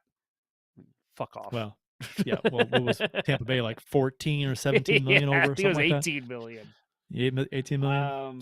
But no, And the same as Lindholm. Lindholm's great. I put him more in the Chikrin camp. Yeah, Just that maybe he's not exactly what they need, but he does improve your defense. I the names that, and I agree with you. I think Scott Mayfield, if you can pry him away from the Islanders, he's a good cheap guy to bring in who not a lot of people are talking about. And you got to no, figure too that he's going to want to stay here. You think at least, right? He's a St. Louis I, boy. Um, you know, eh, and I know I think on one show, Bill said he's Bortuzzo 2.0. I'm okay with that. I'm I okay think he's with a better. Bortuzzo I think he's 2.0. better. I think He's a better player than he's a better player than Bortuzzo. Bertuzzo. Yeah, I think so too. And I think you can plug him in on a second pair, and he's gonna keep guys out from in front. He's gonna play good defense. He's gonna play well positionally. He'll get the puck out, play good penalty kill. I'm with you. That's the now guy I want too. and if we went the Chikrin route, if we shot the moon, right, and we got Chikrin, uh, he's not of that style. He's the opposite. Um, Mm-mm. so then all of a sudden, you're you're not a big you're not going you're going the route of basically the Red Wings essentially in a way that of the 90s, that you're the best offense is the best defense is a good offense. Just keep Mm-hmm. the puck, play keep away, just hold on to the puck. A puck movement, puck possession game. If they don't have it, they can't score. So that's almost the route you have to go, because the Blues wouldn't have a ton of stay at home guys to play a defensive game against anybody. So yeah, Sanheim's interesting. I'd love to. I mean, so in any deal that we make, like we said, Scandella's got to probably go. Yes. You could probably swing something with Mayfield because he only has like 1.5, something like that. Yeah. You could probably keep Scandella and do something else and get Mayfield here, but still, you want to lose Scandella for Mhm. not just for cap reasons, but for performance reasons. That's something that you got to unload.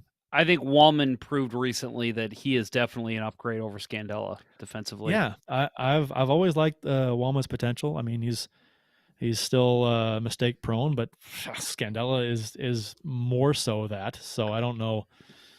I Plus, when finding Wallman somebody. told I think it was Jr. recently that it seems like he's kind of got a chip on his shoulder too to prove that he's better than what fans have been saying, and that's awesome. I want to see that in a player. So yeah, Great. give me Wallman over Scandella all day.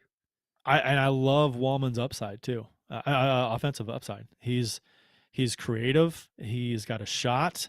He pinches, and he's effective in that role. I like that. You can never have enough offense, and offense from the defense wins games. So if he can be a consistent guy on that third pair, nice consistent guy, it would be fantastic. Hmm. Somebody asked in the YouTube chat, Ken Morris, Mark Giordano as a rental? Yeah, Question mark. I'd be be expensive. interested. Old. Yeah, and Yeah. and I'm fine with it, but again, my issue is that you're playing what you said, the Red Wing style from the 90s. I don't He's not that, like, he's good defensively, same as Chikrin, but he's not that guy that you can plug in on your second pair that's gonna be mean. Not I don't want to say mean, but like that's just good positionally in front of the net to keep guys away from rebounds. That's not the type of defenseman he is. And I Yeah. do think that is one type of defenseman the Blues really need. Bortuzzo's just he's not skilled enough to play the minutes that you need a guy of his kind of caliber. And so you just need an upgrade there and put him on your second pairing. He's 38 years old. He makes 6.75 million per in his There'd have to be UFA. some salary retained. I think this is his Yep. last year, right? So Salary there retained. salary Yep. retained, and you'd have to move again like a Scandella, maybe even someone else Yep. to make that work. And again, if you're asking a team to retain salary, it's going to cost more in the trade. So you're going to give Yeah. up more. So that's just going to be. It may seem like the Blues are going to overpay for somebody significant if they get them, but if salary is retained, that's probably why we had to give up more, because I Mhm. mean, just you're okay, we'll retain, $4 million, okay, or $2 million, then you got to throw in a second round pick or whatever. Right. So third round pick. I don't know. I wouldn't mind. I mean, Giordano, I wouldn't. I don't know. There's just so much. There's just these guys. These are the higher priced guys. And when's the last? I asked this on Twitter. And when's the last time that Doug Armstrong made a big splash at the deadline? It was Miller or not. Yeah. Right. That was the last time. Yeah. That he acquired a big fish at the deadline. 15 was when he got McCulloch, Jokinen, and somebody else. Yeah, which that wasn't a huge splash, but it was something. Role-playing players. Yeah. Yeah, and then man, I don't even know if he did anything at 16 or 17. And we all know at 19 he got the big acquisition of Michael Del Zotto. Michael Del Zotto. Yeah. We can get him again. He's still playing somewhere. He's not in the NHL. He's playing somewhere else. But yeah, that'd be kind of someone said that on Twitter. We all know who the real answer is. Michael Del Zotto. That was clearly the answer in 2019. Yeah. Yeah, that's right. He didn't play at all, did he? Or did he play one game? Not in the playoffs. He played in the regular season though. He did. Yeah. He played in the regular season, but not in the playoffs. Yep. So, but I think his name's still on the cup. Yeah. What is it? I'm pretty sure. I don't think it is. He didn't dress at all. Yeah, there's requirements. No, they lifted those requirements a couple of years ago. In order to have your name on the cup, the team just has to submit like 23 names or something. Okay. All right. Let me, I'll see if I can find it really quick.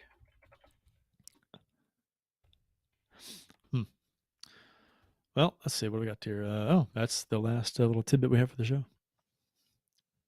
How about Ovechkin passing? Yager. That's kind of a big deal. Number 3 all time now, behind Gretzky and Howe. All right, I'm looking. Yeah, it's a big deal. Although, boy, how interesting is it that the luster is totally, I think, gone off of celebrating Ovechkin with the whole Russia, thing. Yes, Michael Del Zotto is on the Stanley Cup. Okay. All right. Man, some of the front office names on here, it's way more than 23, by the way. I'm not sure how many it is. Well, yeah, it's clearly way more. And that bugs me, too, that there's so many front office guys ahead of the players. They all get put on there. So let's go through that real quick. Too. Tom Stillman, Chris Zimmerman, Doug Armstrong, Dave Taylor, Al McInnes, Bill Armstrong, Craig Berube, Steve Ott, Mike Van Ryn, David Alexander, Sean Farrell, Larry Robinson, Rob DeMaio. Oh, that one's really hard to read. Kevin McDonald, Tim Taylor, Larry Robinson. I already said Larry Robinson. Sorry. Ryan Miller. Dan, 8 times, didn't he? He should be. Yeah. Or 10. Isn't he on the Cup 10 times? He's on the Cup 10 times. I think so, yeah. 8 or 10. Ryan Miller, Dan Janelle. Ooh, that one's hard to read too. Tony Feltrin. Jan Vopat, Ray Barilli, Dustin Flynn, Joel Farnsworth, Rich Matthews, Andrew Dvorak, Eric Rennigan. Like who? Yeah, who? Steve Souye, Rich Jankowski, Mike Caruso, and then it gets into the players. Yeah. Yeah. Woo! I don't know why players aren't first. I have no idea. That's absurd. It should be to me. The players it's first, for sure. But then again, we also have the NFL who awards their trophy to the owner and not the captain. Oh yeah, yeah. First player that gets to hold the trophy in the NFL is the owner. How fucking stupid is that? Get off the field. Yeah, you don't even belong out there right now. You're not. You didn't. Yeah, you're not. You own the team. You don't. You're on the field. Yeah. Nobody cares about you. Mm-hmm. Realize that. Okay, well, I hope that Armstrong does something to make this team more defensively viable for the playoffs. I'm not expecting him to make a big splash at the deadline. I'm not. Me neither. I would not. I mean, especially based on what Sherratt went for today. I don't think that's not Armstrong's MO. He's never really, well, the one time. Last time was 8 years ago, was he made a big splash at the deadline. That's not his normal thing. He's not going to give up a ton for a rental. It's not going to happen. If it's a trade and sign, that's a different story. He's done that. He's the king of these 6-year, $6 million contracts. So, Yeah. I don't know. We'll see. Yeah, I agree. I don't think we're going to see anything super major, but I do hope we see a nice retool, something, even if it's maybe 2 guys you bring in on the blue line that can help you. I'm all for it. I've said for over a year now, I'm not a fan of this defense. I'd like to see a shakeup there. Yeah. But at the same time, midseason, this isn't the time to really like, okay, we have to revamp this defense. Like, this is not the time to do that. This is, let's add that final piece we think we need. If he does feel they need to retool the defense, that'll be over the summer. I don't see that happening at all right now. It's a shame if Parayko were playing the way that we expected him to play and progress this year. Well, last year was the injury, and this year seemed like he was still hurt the first part of the season. But I when I was talking about that, the checklist, I thought he's been better lately. Parayko played better. He has. So he's looked, I don't know if it's healthier or what. He's played more consistent. So maybe that's an injury thing, because who knows? We learned that lesson with J-Bo, right? He played hurt for a while. He wasn't right. So who knows if that's it? They don't tell you. So it's speculation. It makes sense though, because he had a bad injury last year, and he wasn't the same after coming back. So, and he hasn't been the same earlier this season, but now he's been better. So maybe it's healed to the point where he can play better. We'll see. But if Parayko were playing at the level that we expected him to play, we wouldn't be in this position to where we needed a top 4 defenseman necessarily. I mean, you always want to add somebody at the deadline, maybe to, shore up a little hole or something, or to add depth. But there's also the history too of big moves at the deadline don't traditionally work for a team. They don't win you a cup. No, the only time that's really worked was when the Avalanche got Patrick Roy, and he's one of the greatest goalies of all time. Yeah. Let me take a look here. Just looking forward for next week. I will go ahead and add, Kurt, I'm not going to speak for you or Bill, but on Monday, we did this last year, and it was pretty fun. I'll probably be jumping on our Discord channel during the day because I work from home and I can take a lunch whenever I feel. So I'll be jumping on our Discord channel, I think, and we'll be talking trade deadlines. So anybody who wants to jump on there, it's discord.com. No, what is it? It's letsgoblues.com/discord. Correct? Right. You can go to letsgoblues.com and get the link too. Yeah. Yeah. And that's a great idea. And I'll be at work. Maybe I can talk over lunch or something. Yeah. So I'm looking at it to next week. The Blues do not play Monday. They play Tuesday, and then they play Wednesday. Or they do not play Wednesday. I know typically like doing our shows on Wednesdays, but Monday night show maybe with the trade deadline. Maybe we'll play it by ear. Yeah, we'll see. If they don't, but yeah, at the very least, folks, jump into our Discord channel. You can talk with us via voice or just text.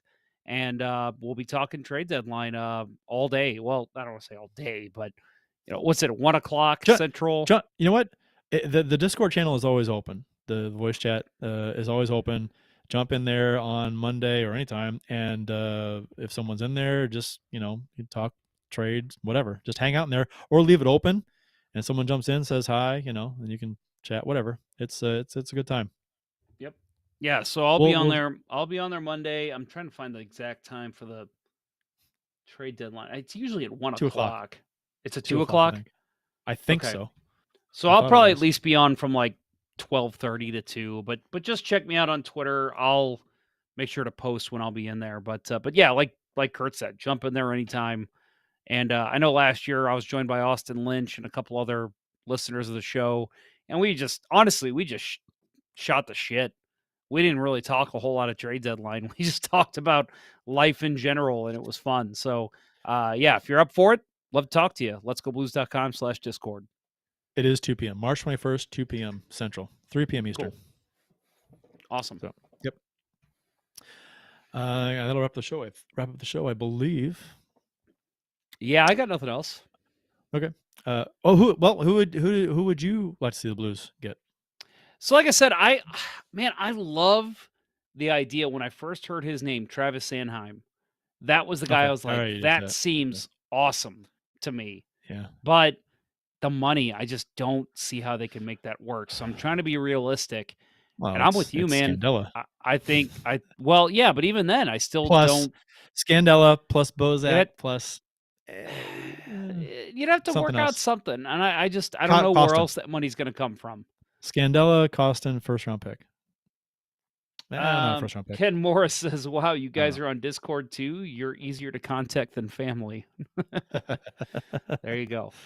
No, I think I'm with you. I think the best option, if you can pry him away from the Islanders, just because I don't think he's going to cost as much as other people.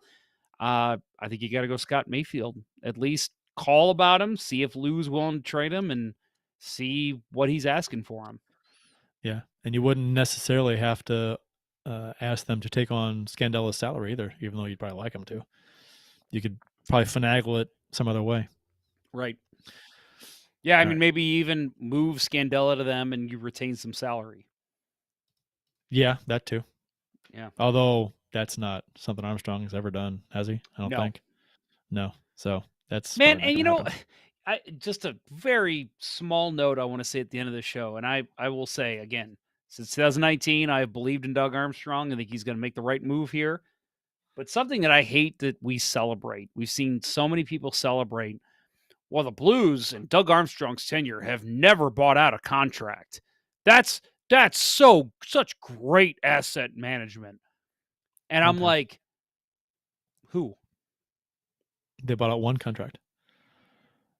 I'm sorry, not Armstrong. Under Armstrong, they haven't. Yeah, they bought out one. I thought they did. Well, they bought out Jay McKee. Yeah. And Dallas Drake back in the day. Yeah. But I don't think they've done it under Armstrong. That we've seen that celebrated. And that bothers me because I'm like, okay, just because they haven't bought out a contract doesn't mean he's signed awful contracts. Like, he has signed some bad contracts that he should have bought out. And that he's a master trader. That's his wheelhouse is trading and getting great value in return on trades. What he's hit or miss on is contracts. You know, I mean, even the contract that Parayko signed that we thought was fantastic, based on his career path trajectory and how we thought he was going to play, we thought, it'd be a great deal in a few years. And he would be a great deal, but he's not playing as well as he should be. So that's a problem. If he hadn't have regressed and had the injury and whatever, that'd be a good contract right now. So, but yeah, generally speaking, there's been some bad contracts that he's had to unload, luckily, and lose some picks to take, get people to take. But yeah, so all I'm saying is stop celebrating that. Stop saying, we've never had to buy out a contract under Armstrong. That's the one area that he could improve on is signing contracts. And there are times, like maybe even this offseason, where he should be considering buying out a contract like a Scandella. When Scandella's contract was signed, I think everybody was like, because he played well before this, when we required him, and they gave him the contract, and I was like, that's a long contract for him. That's a couple of years too many or whatever. So right. Again, we said this on the show. We loved the trade, not a fan of the contract. Yeah. At the time, the trade was perfect. Sure. It was exactly what you needed. Well, support for Let's Go Blues Radio is brought to you in part by ID Life, the world's only truly personalized vitamin platform based on a health assessment of your DNA. Visit rockinthatidlife.com for more information. That's rockinthatidlife.com, and get 10% off by emailing Dustin at rockinthatidlife@gmail.com and tell him Let's Go Blues Radio sent you. And by Center Ice Brewery, St. Louis's tasty hockey-themed beer. Check out your local beer vendors for availability, as Jeff shows off his Center Ice Brewery t-shirt. Nice job. That's Center Ice Brewery beer. Please drink responsibly. That'll wrap up episode 26, I think, of season 10 of the original St. Louis Blues Hockey Podcast, Let's Go Blues Radio. Thanks for listening, and thanks to those who participated in the YouTube and Facebook live chats during the live show. We hope you enjoyed it as much as we've enjoyed bringing it to you. For Jeff Ponder and the, Nashville crudded out Bill Day, I'm Kurt Price. Until next time, everyone, get Scott Mayfield. Let's go Blues. Get Scott Mayfield. Get Vladimir Trepaturkin. Let's go Blues. The Chiefs are at home tonight against Cyanosport at the War Memorial at 8. Good seats are still available. I think that went very well. Thank you for listening to Let's Go Blues Radio. Now take off, hosers. I want you to have a heart attack and die so that we never have to do this shit again. Well, there's 90 minutes of your life you'll never get back. Sorry.